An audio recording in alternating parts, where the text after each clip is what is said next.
बच्चों स्टार्ट करते हैं। हमने लास्ट क्लास में पढ़ा था कि कैसे ईएम वेव हमारी जनरेट होती है। ठीक है। और हमने क्वेश्चन लगाए थे कि कैसे अगर इलेक्ट्रिक फील्ड गिवन है तो कैसा मैग्नेटिक फील्ड निकालते हैं, और जैसे मैग्नेटिक फील्ड गिवन है तो कैसे इलेक्ट्रिक फील्ड निकालते हैं। एक क्वेश्चन इसमें कॉम्प्लेक्स है, वो हम करेंगे क्वेश्चन। जो भी इस साल आया तो कम चांस है आने के, फिर भी कर लेते हैं। इस बार आया था वो इलेक्ट्रिक फील्ड गिवन है तो मैग्नेटिक फील्ड आया था, तो हो सकता है इस बार आ जाए ऐसे मैग्नेटिक फील्ड गिवन है तो इलेक्ट्रिक फील्ड के टर्म में आ रहे हैं। क्लियर है? ठीक है, तो सबसे पहले निकालेंगे बच्चों हम। लिखो, हमारा नेक्स्ट टॉपिक है energy density. Energy density of EM wave. हमने शायद ये पहले भी पढ़ा एनर्जी डेंसिटी, याद है? बताओ बताओ, शाबाश।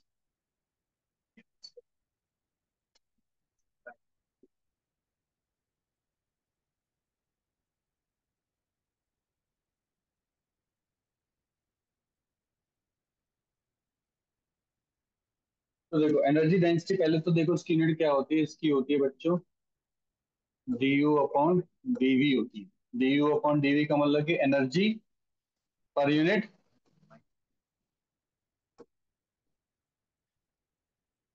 Volume.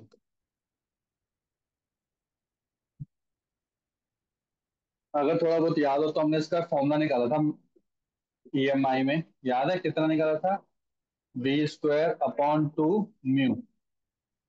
B square upon two mu. ठीक है। यही सेम केस किसके लिए था बच्चों? ये किसके लिए था? ये हमारे मैग्नेटिक फील्ड के लिए।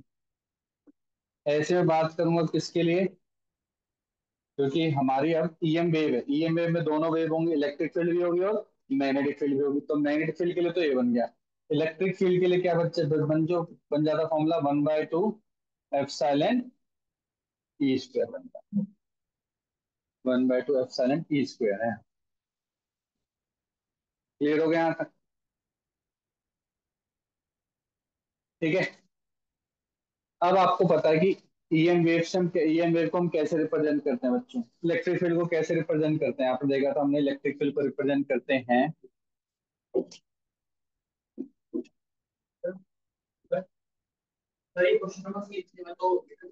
हाँ दोबारा लिखना है। इलेक्ट्रिक फील्ड को कैसे रिप्रेजेंट करते हैं देखा होगा तो आप। अरे सेम सेम है तो दोबारा लिख दे बेटा।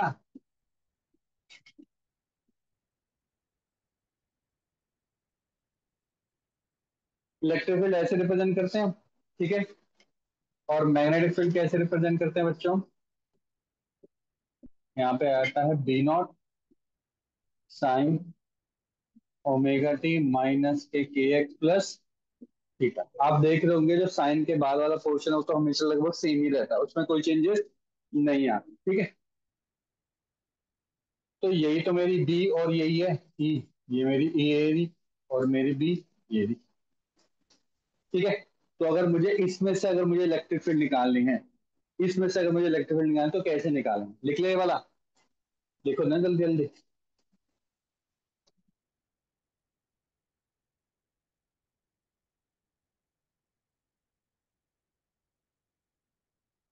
एनर्जी डेंसिटी की यूनिट बता दी मैंने। यूनिट क्या होती है इसकी? यूनिट जूल पर मीटर क्यूब। और इसका डायमेंशन फॉर्मूला, हाँ जी गुरु जी। आप तो फटाक से बता, ये तो चैप्टर है आपका।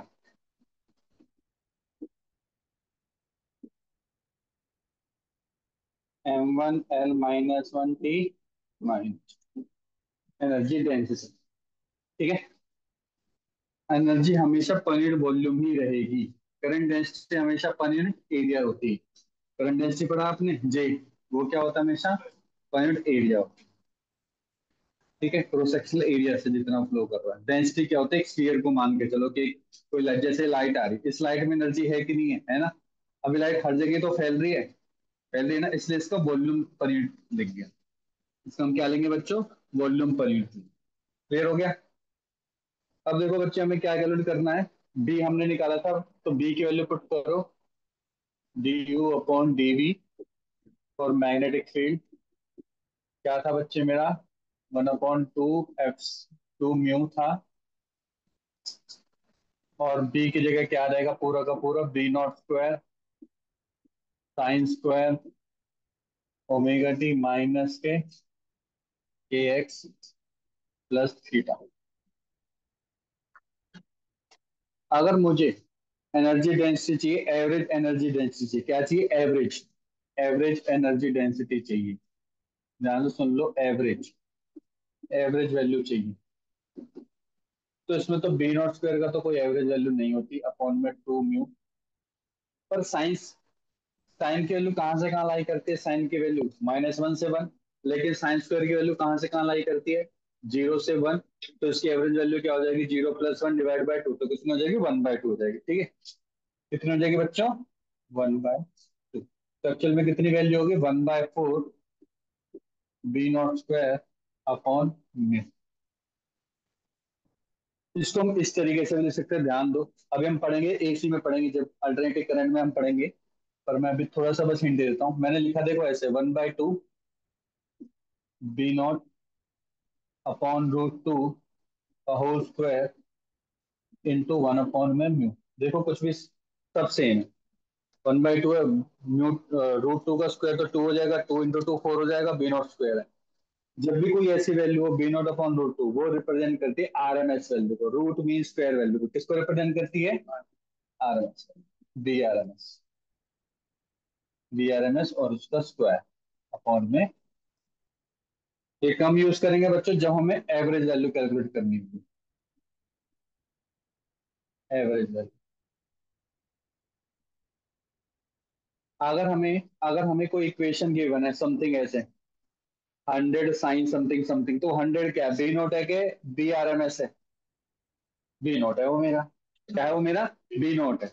और अगर मेरे को आर एम एस बोल दोगे तो डिवाइड बाय √2 कर दूंगा, तो आर एम एस बन जाएगा। तो मैं क्यों फालतू का करूं, मैं तो सिंपल ये वाला फॉर्मूला लगाऊंगा। यस और नो, जब मुझे एवरेज का बोला जाएगा। तब में आ गया, क्लियर है सभी को अच्छे से, ठीक। सेम काम हम किसके लिए करेंगे, इलेक्ट्रिक फील्ड के लिए भी करेंगे। तो देखो, इलेक्ट्रिक फील्ड में क्या हो जाएगा बच्चे यहाँ पे, du/dv। मुझे क्या निकालना है यहाँ पे,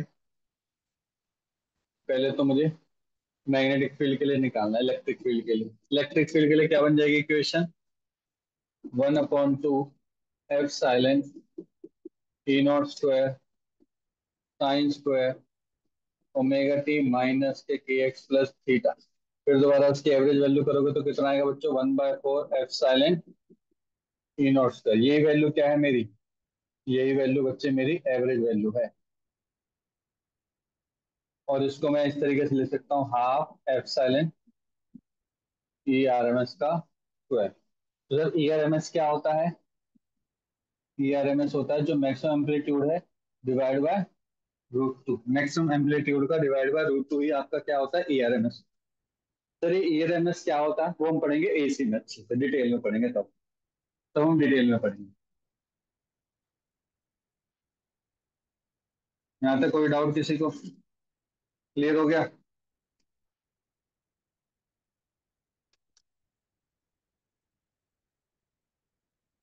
ठीक है,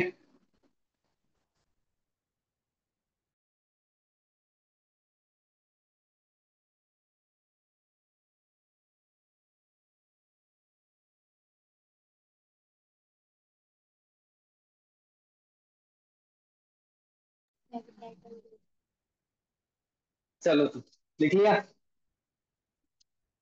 एक बार जल्दी से फॉर्मूला लिख लें दोबारा।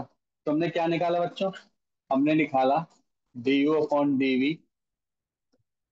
मैग्नेटिक फील्ड के लिए क्या निकाला बच्चे हमने, b²/2 म्यू। ठीक है, और du/dv क्या निकाला, मैग्नेटिक फील्ड के लिए एवरेज क्या निकाला बच्चे हमने, 1/4 बी नॉट स्क्वायर अपॉन में म्यू। मैं बार बार से लिख रहा हूँ ताकि आपको पता रहे कि हमने क्या, अच्छा हमें ये याद रखने हैं बस, जो हमने डेरिवेशन करी जो बीच में लिखा वो नहीं याद करना हमें, तो ये 2 पॉइंट याद रखने हैं।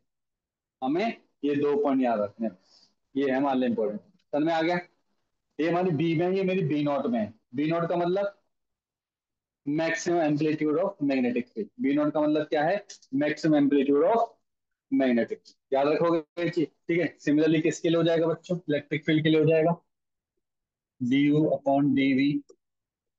इलेक्ट्रिक फील्ड का क्या होता है, 1/2 epsilon E square. D U upon D V की एवरेज वैल्यू क्या हो जाएगी, तो उसमें हमें मैग्नीट्यूड लेना पड़ेगा, epsilon E not square divide by 2। तो कितना हो जाएगा, 1/4 एप्सिलॉन ई नॉट स्क्वायर। अच्छा ये ध्यान रखना, एप्सिलॉन बार बार इसलिए लिखवा रहा हूँ क्योंकि यहाँ पे ये है सिमिलरली, म्यू क्या है, म्यू नॉट। ठीक है, इस चीज का ध्यान रखना है क्योंकि इसमें आप यही फंसोगे, बस जो मेन फंसने वाला खेल है वो यही खेल है। बहुत लिमिटेड फॉर्मूला, 20 फॉर्मूला में चैप्टर खत्म है, 20 भी नहीं होंगे गिनती। ठीक है।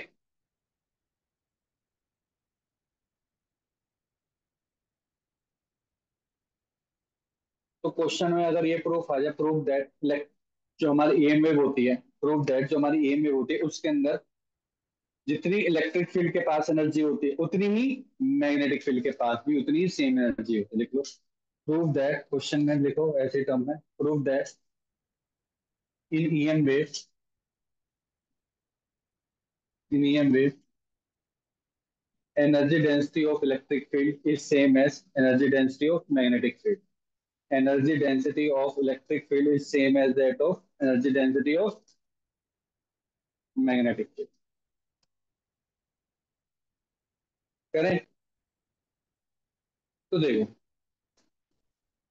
बच्चे, एवरेज वैल्यू को यूज करना है उसको कर लो, ठीक है। जिसको आप बोलोगे हम उसको यूज कर लेंगे, कोई इसमें कोई कंपल्सन नहीं। तो आप बोल दोगे एवरेज को करना, तो सर एवरेज को भी कर सकते हैं, एवरेज को ही कर लेते हैं। कितना होता है, 1/4 म्यू ई नॉट स्क्वायर। ठीक है, एक हमने फॉर्मूला पढ़ा, हमने फॉर्मूला पढ़ा कोई E not B not C, क्या होता है फॉर्मूला बताना, E nought equal to B nought into सी।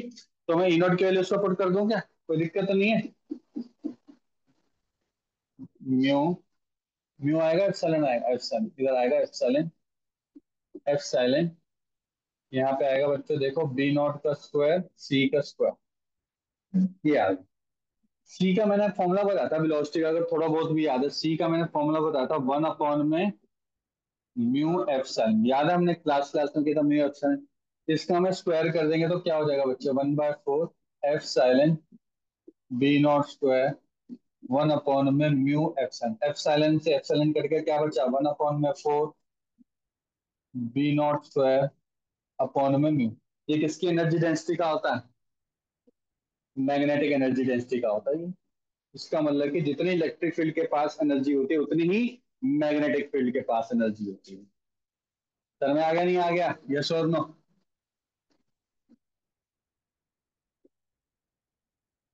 ये किसका है, मैग्नेटिक फील्ड का, और ये किसका बच्चों, तो मैं तेरे से पूछता हूँ कि वहां पर टोटल एनर्जी कितनी होगी, total energy density in EM wave. अभी हमने किसके निकाले न्यूटन, अभी हमने निकाली इलेक्ट्रिक फील्ड की, तो एक निकाली मैग्नेटिक फील्ड की। अब मैं पूछ रहा हूँ तेरे से टोटल, टोटल ईएम वेव के अंदर कितनी एनर्जी है, दोनों का सम कर दो, यस और नो, दोनों का क्या कर दो, सम कर दो। तो लिखो, total energy density of EM wave will be equals to du upon dv, total will be equals to du upon dv, magnetic field du upon d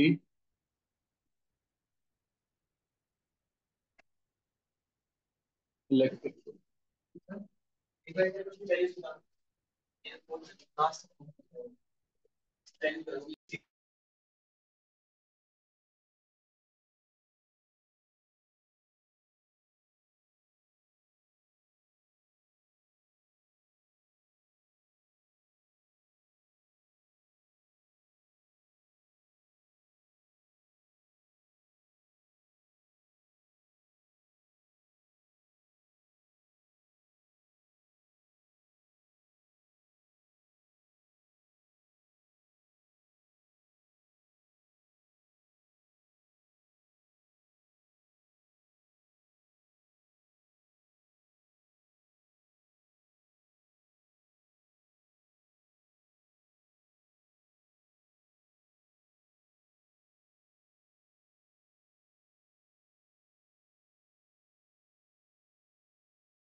क्या कह रहा है?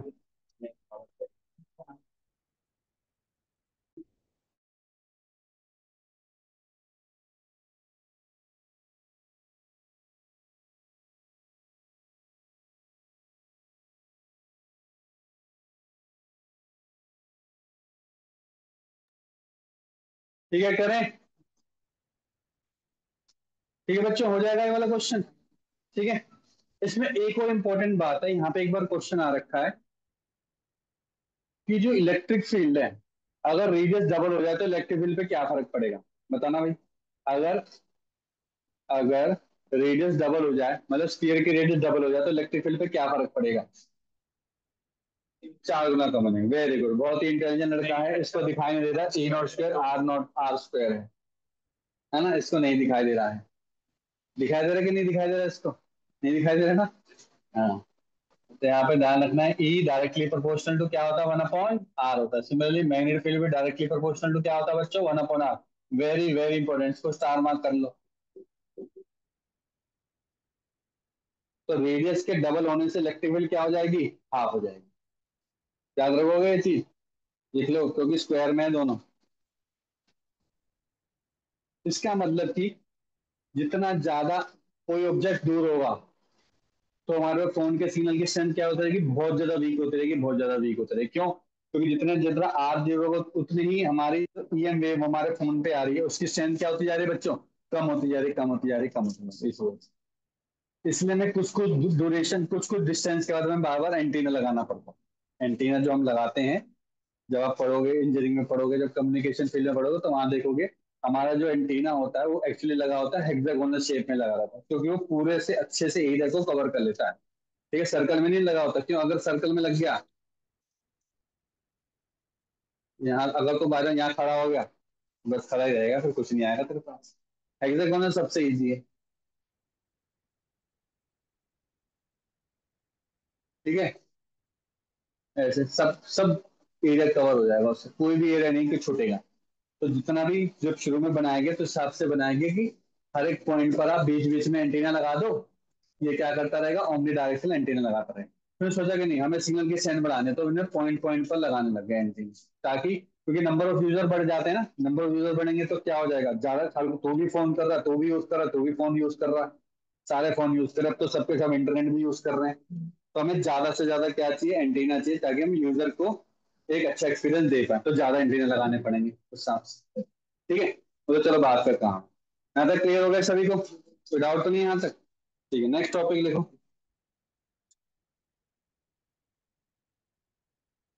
इसके एक क्वेश्चन लिख लो, एक क्वेश्चन लिख लो। देखो, if power is 10 watt, if power is 10 watt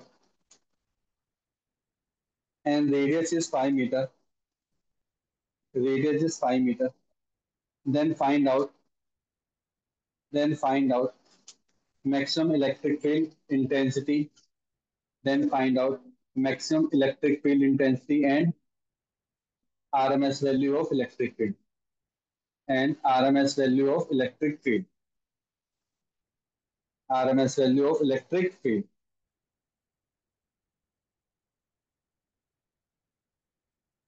निकालो, जल्दी से निकालो।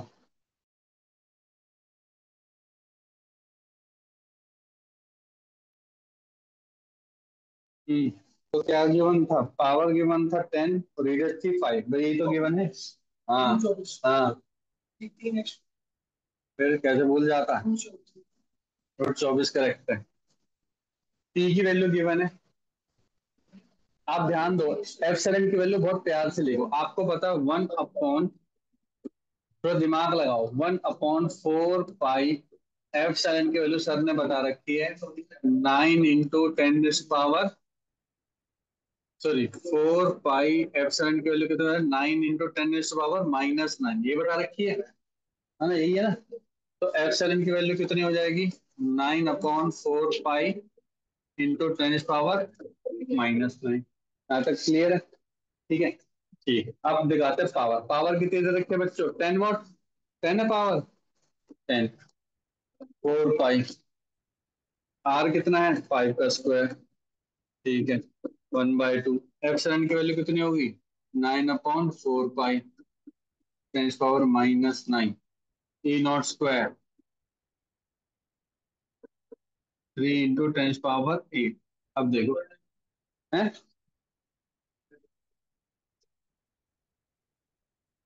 1/9 होता है क्या?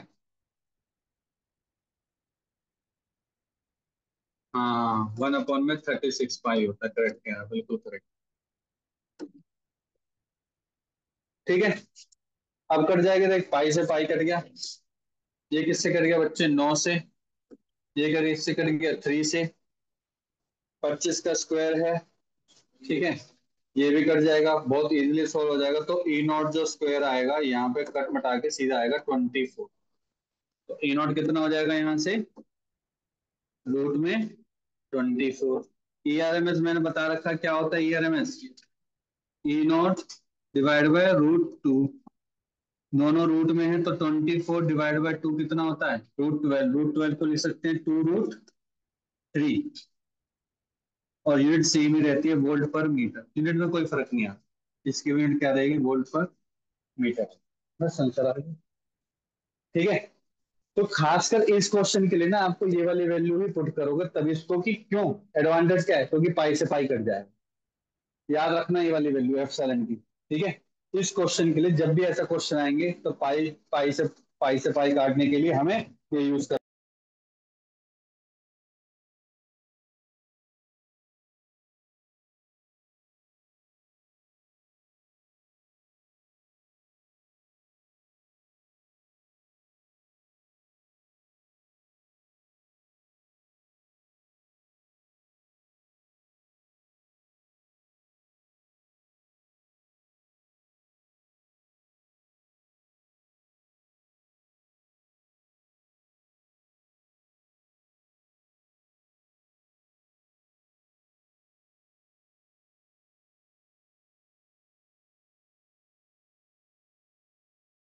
क्लियर हो गया?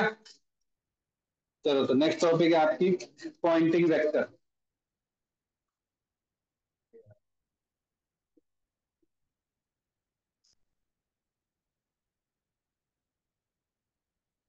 देखो बहुत छोटे छोटे टॉपिक हैं।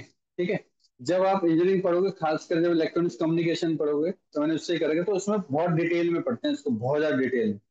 ठीक है, Poynting by Poynting vector. Poynting vector क्या बताता है? पॉइंटिंग वेक्टर बताता है पहले तो जो उसका मैग्नीट्यूड होता है ना, मैग्नीट्यूड, और इसकी जो डायरेक्शन होती है, ये इंपॉर्टेंट है, बस इसी पे ही ज्यादा क्वेश्चन आते हैं। मैग्नीट्यूड तो बताता है, इसकी इंटेंसिटी बताता है। जो हमने इंटेंसिटी पढ़ा है ना, वही पॉइंटिंग वेक्टर का मैग्नीट्यूड है। लेकिन वहां पे ना डायरेक्शन का कॉन्सेप्ट तो नहीं पढ़ा। डायरेक्शन कौन बताता है? जो आपकी सी की डायरेक्शन। सी का मतलब what do you mean by C? Direction of EM wave. Direction of EM wave. Direction of EM.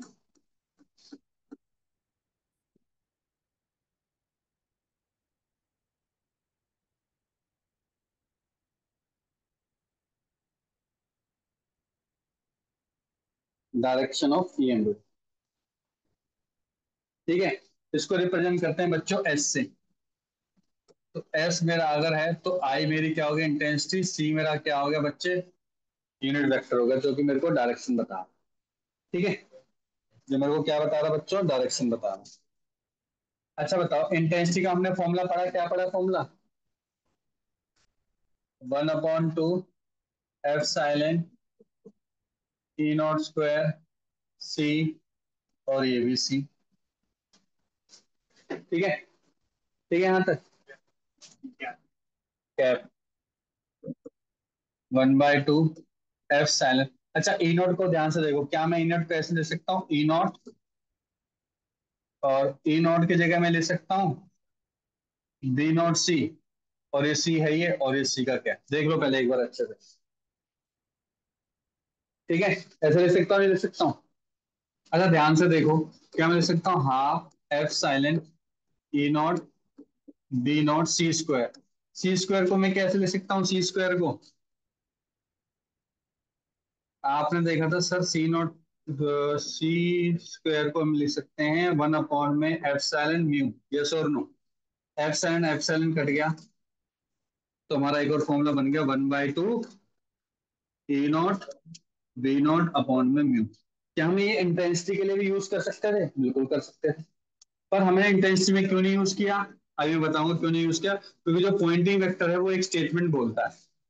Poynting vector एक स्टेटमेंट बोलता है। पॉइंटिंग वेक्टर क्या स्टेटमेंट बोलता है? पॉइंटिंग वेक्टर बोलता है कि एक्चुअली मैं जो हूं ना, मैं क्या हूं?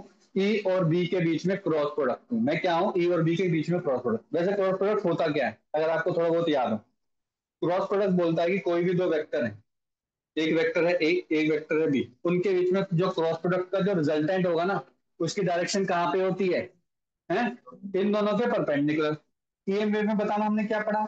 सर एक इलेक्ट्रिक फील्ड है, एक मैग्नेटिक फील्ड है, और दोनों के परपेंडिकुलर ये है डायरेक्शन। ये सुन लो, वो भी किन दोनों के परपेंडिकुलर? इलेक्ट्रिक फील्ड और इसका मतलब कि डेफिनेटली सर जो एस होगा ना, सर जो एस है ना, वो एक्चुअली में 1/2 म्यू, ध्यान से देखो, ई क्रॉस बी है एक्चुअल बच्चों।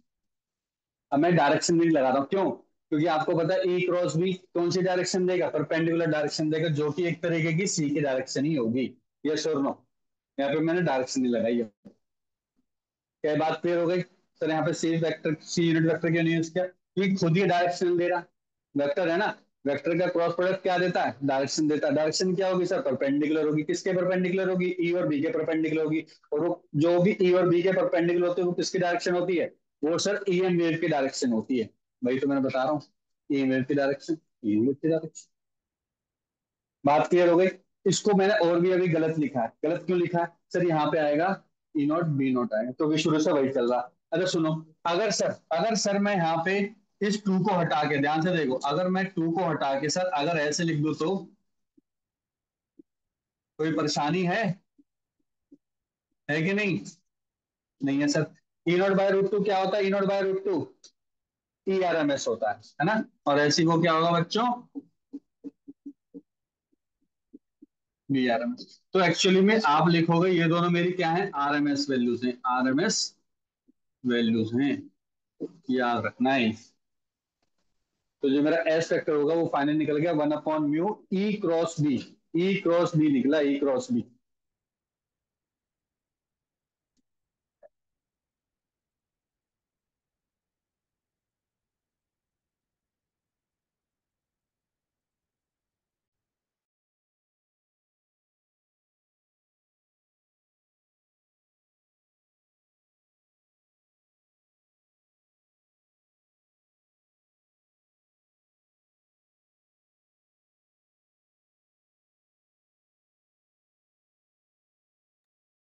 तन में आ गया? याद रखोगे ये चीज? अब बस 10 मिनट का रह गया, बस खत्म करते हैं फिर। एक आता है, लास्ट टॉपिक है, एक आता है रेडिएशन प्रेशर। लिखो रेडिएशन प्रेशर, इसमें भी इस साल क्वेश्चन आए।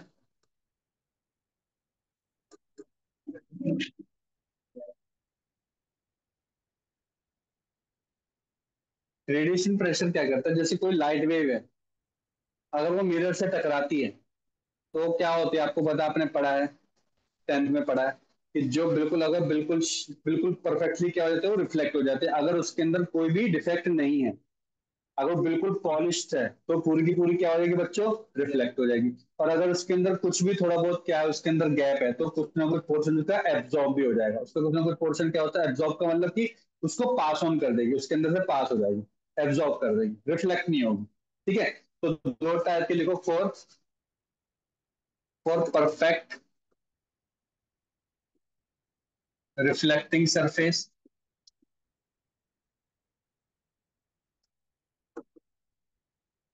अब लिखेंगे for non perfect reflecting surface. ठीक है?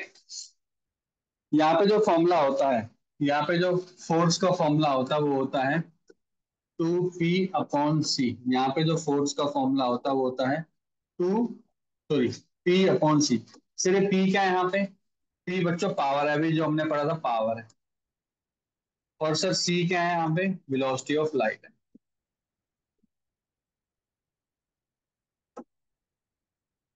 सर पावर तो अभी हमने पढ़ा था फॉर्मूला, पावर का क्या पढ़ा था हमने फॉर्मूला? पावर होता है एनर्जी पर यूनिट टाइम होता है, या फिर हमने क्या पढ़ा था? पावर पर यूनिट एरिया क्या होता है? इंटेंसिटी भी होता है। पावर पर यूनिट क्या होता है? हमारा एरिया, इंटेंसिटी। तो हमारा पावर क्या निकल सकता है? पावर निकल सकता है इंटेंसिटी इंटू एरिया से। यस और नो? ये भी याद रखना। ठीक है, इन्हीं में ही यूज होगा वो, इन्हीं में ही यूज होगा क्वेश्चन। ठीक है, याद रखोगे? खत्म हो गया। अब लास्ट टॉपिक है आपका spectrum of EMV. Spectrum of EMV पहले समझ लो, फिर जल्दी जल्दी लिखेंगे, 5 मिनट का टॉपिक है। स्पेक्ट्रम ऑफ ईएम वेव क्या होता है? जहां से हमारी फ्रिक्वेंसी प्रोड्यूस होना स्टार्ट किया ना, वहां से शुरू वाली फ्रिक्वेंसी तो हम डिस्कस ही नहीं करते, क्योंकि जो शुरू शुरू की फ्रिक्वेंसी होती है वो होती है नॉर्मल हर्ट्स में, जैसे 10 हर्ट्स, 20 हर्ट्स, 30 हर्ट्स, जिसको बोलते हैं वेरी वेरी लो फ्रिक्वेंसी। जिसमें से एक ही काम की होते होगी 50 हर्ट्स। 50 हर्ट्स हमारी सबसे लोएस्ट फ्रिक्वेंसी होती है, जिसमें हमारा, जैसे आपने देखा, हमारे जितने भी हमारे घर में जो एसी सिग्नल आते हैं वो 50 हर्ट्स में ही आते हैं। ठीक है, 50 हर्ट्ज में यहाँ पे।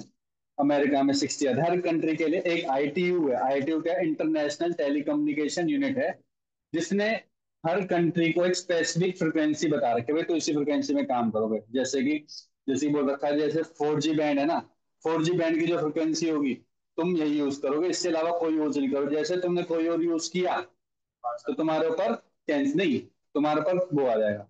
मतलब अगर तुम यूज तो कर सकते हो भाई, पूरा ब्रह्मांड फ्रिक्वेंसी से ही तो है। पूरे ब्रह्मांड में फ्रिक्वेंसी फ्रिक्वेंसी झूम रहे, तेरे आसपास सारे फ्रिक्वेंसी झूम रहे हैं, तो तू कोई भी फ्रिक्वेंसी यूज कर ले। पर ऐसा नहीं है, क्योंकि फिक्स बता रखा है कि इस कंट्री को इतनी फ्रिक्वेंसी रेंज में ही काम करना है इस यूसेज के लिए। जैसे हम बात करते हैं, पहले हमारे फोन में 2G आता था, याद है? अगर अब, जब तुम बहुत छोटे छोटे बच्चे थे, ठीक है, अब आप 5G में आ गए हो, 2G, 3G, 4G, 5। तो ये कैसे आया? इसमें हमने क्या बढ़ाया बच्चों? फ्रिक्वेंसी रेंज बढ़ाई। क्योंकि पहले देखा गया 2G में तो केवल हमें क्या चाहिए? कॉलिंग चाहिए, हमें ना कोई इंटरनेट से मतलब। फिर आया 2.5, जहाँ पे ई लिखाता था, याद है? एज। अभी भी लिखा था कई जगह ई सा लिखा था, उसका मतलब था एज। एज में ना थोड़ी बहुत दे दी कि 10 किलोबिट, बस 10, मतलब जो तुम पढ़ते हो ना एमबीपीएस जीपीएस, वहां पे होता था किलो बाइट में। बता, किलो बाइट मतलब जैसे तूने फेसबुक खोला तो कम से कम 30 से 40 सेकंड लगते थे केवल फेसबुक खोलने में ही। तो उसको लॉगिन पासवर्ड डालोगे तो कम से कम 1 मिनट लगता था उसका फ्रेश पेज खुलने में। इतना टाइम, इतना ज्यादा स्लो सिस्टम। वहां पे कोई यूट्यूब इतना फेमस, कोई कुछ नहीं। फिर 3G आया, 3G के अंदर हल्की सी स्पीड बढ़ा दी, वहां पे 100 kbps दे दी। ठीक है, जैसे थोड़ी बहुत डाउनलोड कर सकते हो वो कर सकते हो। ठीक है, तो हमारे टाइम पे 100 to 100 Mbps होती थी, तो अगर कोई मूवी डाउनलोड करनी पड़ती थी तो कम से कम 1 से 2 घंटे तो लग ही जाते थे मूवी डाउनलोड करने। फिर आ गया कौन? रिलायंस अंबानी आ गए। अंबानी ने बोला लो 4G, सीधा 3G के बाद 4G आ गया। 4G आ गया, 4G में उसने इतनी ज्यादा बैंडविड्थ बढ़ा दी सिग्नल की कि वहां पे यूज होने लगा सीधा एमबीपीएस। स्टिल तो एमबीपीएस नहीं आती थी तब भी, 500 600 kbps, सीधा 5 6 गुना बढ़ गई। स्पीड बढ़ने से क्या हो गया? इंटरनेट में इवोल्यूशन आ गया। इवोल्यूशन होने से क्या हो गया? आपने हाई स्पीड इंटरनेट यूज किया। जैसे आप देखते हो तो हर चीज बहुत जल्दी जल्दी फ्रेश हो जाता है पेज, सीधा खोल दो एकदम से पेज आ जाता है। इसका मतलब यहाँ पे अपलोडिंग और डाउनलोडिंग की स्पीड क्या हो गई? बहुत ज्यादा बढ़ गई। अब ये जो स्पीड बढ़ रही है ना, ये क्यों बढ़ रही है? क्योंकि हम उतना ही ज्यादा हाई फ्रिक्वेंसी रीजन में जाते जा रहे हैं। हाई फ्रिक्वेंसी का मतलब कि पहले जो हमारी वेव होती है वो होती है रेडियो वेव। रेडियो के बाद आती है इंफ्रारेड, इंफ्रारेड के बाद आती है लाइट, लाइट के बाद आती है एक्सरे, एक्सरे के बाद आती है गामा। ठीक है, इस तरीके से। अभी हम एक्सरे गामा रे की बात नहीं कर रहे, लाइट रे की बात कर रहे हैं। आपको याद हो तो वाईफाई यूज होता है ना आपके फोन में? वाईफाई, वाईफाई यूज करता है, आपने देखा होगा कभी फोन में, तो 2.4G यूज करता है या 5G यूज करता है, ऐसे लिखा रहता है। वो 2.4 GHz है। और जो 5G लिखा है वो क्या है? 5 GHz है। मतलब जो आपके फोन पे सिग्नल आ रहा है वो 5 GHz का सिग्नल आ रहा है। ठीक है, और वो 2.4 का सिग्नल आ रहा है।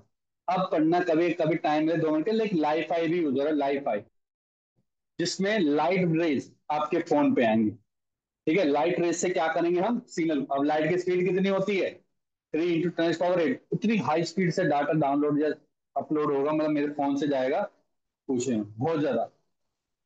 ठीक है, लेकिन वो एक पर्टिकुलर एरिया में ही यूज कर सकते हैं। तो हम क्या करें? और ज्यादा हाई फ्रिक्वेंसी में जाते जाए। ठीक है, तो जो स्टार्टिंग की जो रेडियो वेव्स हैं वो तो कम्युनिकेशन फील्ड के लिए यूज होते हैं, मैक्सिमम अप टू 10 20 50 गीगाहर्ट्ज। ठीक है, उसी रेंज में आपका टीवी आ जाता है, टीवी भी आपका उसी रेंज में आता है। इवन सैटेलाइट भी, सैटेलाइट की जो रेंज होती है वो होती है 10 गीगाहर्ट्ज, 20 गीगाहर्ट्ज, 30 गीगाहर्ट्ज। ठीक है, सारे के सारे जितने भी गीगाहर्ट्ज हैं ये सारे के सारे कम्युनिकेशन में तो हो रहे हैं। भाई कम्युनिकेशन का मतलब क्या होता है? कम्युनिकेशन का मतलब होता है कि मुझे कोई डाटा भेजना और वहां से रिसीव करना, यही हो गया। ठीक है। उसके बाद आती है आपका, आपका आ जाता है लाइट रे। लाइट रे तो क्या होता है? देखने के लिए होता है एक दूसरे को, हम तो जो देख रहे हैं हमारे बीच में क्या है? लाइट रे है, इसे से देख पा रहे हैं। एक्सरे किस लिए होता है? आपने गए हो एक्सरे तो करवाने गए होंगे, हड्डी वड्डी तेरी टूटी थी, एक्सरे करवाया था तूने। एक्सरे में पेनिट्रेशन पावर बहुत अच्छी होती है। लाइट रे में ऐसा है कि लाइट यहाँ से अगर बाहर निकल गई, ऐसा तो है ही नहीं ना, रेडियो ऐसे बाहर निकल के निकल रहा है। रेडियो से टकरा के बाहर चला जाता है, टकराता है, टकरा के रिफ्लेक्ट हो जाता है। लेकिन एक्सरे एक ऐसी लाइट होती है जो मेरे से जाएगी अंदर और यहाँ से बॉडी से बाहर निकल जाएगी। तभी तो मेरी बॉडी के अंदर सारी की सारी इमेजेस बना के देता हूँ। तो उसकी पेनिट्रेशन स्ट्रेंथ क्या होती है? एक्सरे की बहुत ज्यादा होती है। सिमिलरली ऐसी गामा रेज होती है। ठीक है। और ऐसी आपकी यूवी रेज होती है। यूवी रेज होती है कोई चीज को क्रिस्टलाइन करने के लिए, सफाई करने के लिए। जैसे हमारी चिप बनती है ना, चिप, तो चिप में यूवी रेज का बहुत ज्यादा हेल्पफुल होता है। इवन हमारी सब्जियां होती है ना, सब्जियां, उनकी उनकी क्लीननेस के लिए भी हम क्या यूज करते हैं? यूवी रेज यूज करते हैं। तो सर ये क्यों बकवास बता रहे हो आप? ये तो काम की है ही। काम की है क्योंकि ये क्वेश्चन आ चुका है। चार ऑप्शन होते हैं, चार ऑप्शन इधर मैचिंग बता देगा किसकी क्या एप्लीकेशन है। दूसरा, ये भी पूछता है कि सबसे हाईएस्ट फ्रिक्वेंसी किसकी है, या सबसे लोएस्ट फ्रिक्वेंसी रेंज में सबको असेंडिंग या फिर डिसेंडिंग ऑर्डर में लिख के दो। ऐसे क्वेश्चन आ रखे हैं। समझ में आ गया कॉन्सेप्ट अब? ठीक है, तो कर लें जल्दी से 5 मिनट में। चलो तो जल्दी जल्दी करो, लिखो स्पेक्ट्रम ऑफ ईएम वेव, लिखो टॉपिक का नाम। बस लास्ट टॉपिक है स्पेक्ट्रम ऑफ ईएम वेव्स। तो देखो सबसे पहला आता है बच्चों आपका रेडियो वेव्स। थोड़ा ना ऐसे बनाना, गलत बना रहा हो, इस तरीके से बनाना, ऐसे। ठीक है, ऐसे बनाना, फिर ऐसे बना रहा, हाँ वर्टिकल, नहीं ऐसे बना, हाँ ऐसे बना बस। Radio waves. सेकंड आती है आपकी माइक्रोवेव्स। माइक्रोवेव्स, ये तो सब जाना पहचाना है, घर में है यूज माइक्रोवेव का, यही है, इसे नाम तो रहेगा। वो 300 गीगाहर्ट्ज पे काम करता है। आपका जो माइक्रोवेव है कितने हर्ट्ज पे काम करता है? लगभग लगभग 300 गीगा। इसकी रेंज होती है लगभग 100 गीगाहर्ट्ज। इसकी रेंज होती है 300 गीगाहर्ट्ज के आसपास। फिर आता है आपका इंफ्रारेड। ठीक है। उसके बाद आता है आपका लाइट रेज। फिर आता है बच्चों आपका यूवी रेज। फिर आता है आपका एक्स रेज। फिर आता है आपका गामा रे। इसकी रेंज जो होती है बच्चे वो अप्रोक्सीमेटली होते हैं 0.1 मीटर के आसपास, रेडियो वेव्स की। ये है इसकी वेवलेंथ, वेवलेंथ बता रहा हूँ। ठीक है। इसकी होते हैं 1 mm से 0.1 mm तक। ये ज्यादातर वैसे इसकी वैल्यू 0.1 mm से ज्यादा होती है। ठीक है। इसकी 1 mm से 0.1 mm तक। इसकी होती है 800 nm से 1 mm तक। ठीक है। Greater than 0.1 metre. Gamma, gamma है। क्या लिखा? फ्रूट्स? इंफ्रारेड गधे, इंफ्रारेड तुझे ही मिलेंगे फ्रूट्स। ये होते 360 नैनोमीटर से 780 नैनोमीटर तक। अल्ट्रावायलेट, अल्ट्रावायलेट होती है 1 नैनोमीटर से 800 नैनोमीटर। एक्सरे होती है 10⁻³ नैनोमीटर से 1 नैनोमीटर तक। और ये होते 10⁻³ नैनोमीटर तक। हाँ, क्या दिक्कत हो रही है? मीटर, ये मीटर है, ये मिलीमीटर है, ये नैनोमीटर से मिलीमीटर है, nanometre, nanometre, nanometre, nanometre, nanometre, nanometre, nanometre. Nanometre मतलब 10⁻⁹ बस खत्म। तो मुझे बताओ हमारी वेवलेंथ कम हो रही है कि बढ़ रही है? रेडियो वेव से गामा रे जाते हुए वेवलेंथ क्या हो रही है मेरी? कम हो रही है। अगर वेवलेंथ कम हो रही है तो फिर फ्रिक्वेंसी क्या हो रही है? बढ़ रही है, क्योंकि स्पीड सारी की सारी स्पीड ऑफ लाइट से ट्रेवल करती है। स्पीड ऑफ लाइट से ट्रेवल करेंगे तो जैसे ही मैं इस डायरेक्शन में जाऊंगा बच्चों, तो मेरी वेवलेंथ क्या हो रही है बच्चों? डिक्रीज कर। इसी डायरेक्शन में जाऊंगा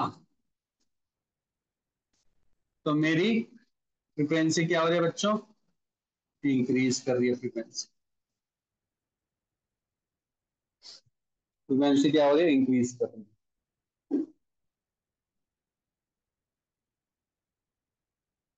ठीक है, बना लिया है? ठीक है, इसके नीचे लिखो। इसके आपने एक फॉर्मूला पढ़ा है, बी इजिकल टू क्या होता है, या सी इजिकल टू क्या होता है? सी यूज करेंगे ना, सी इजिकल टू लेमडा एफ होता है ना। बी इजिकल टू लेमडा, तो सी इजिकल टू लेमडा एफ होता है।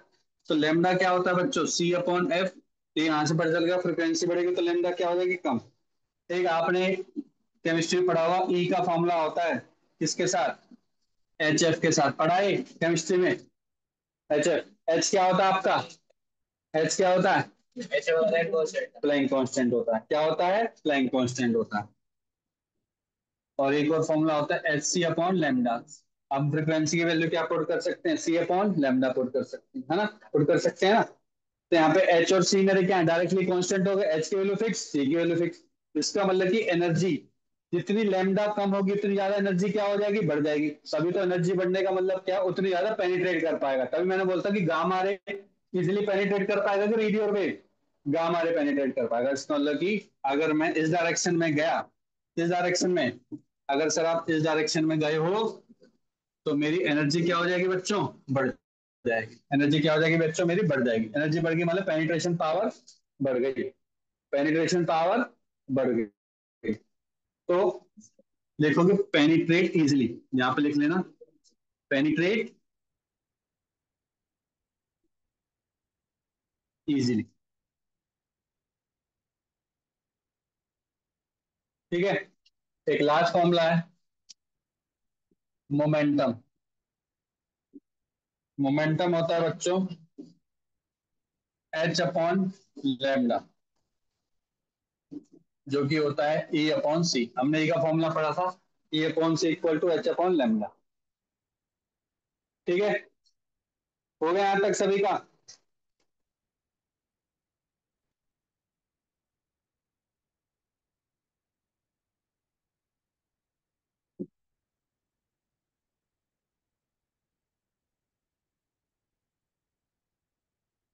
इसका मैं जो इसका यूसेज है ना, मैं ग्रुप में डाल रहा हूँ, वो कर लेना। ठीक है, अभी करना है।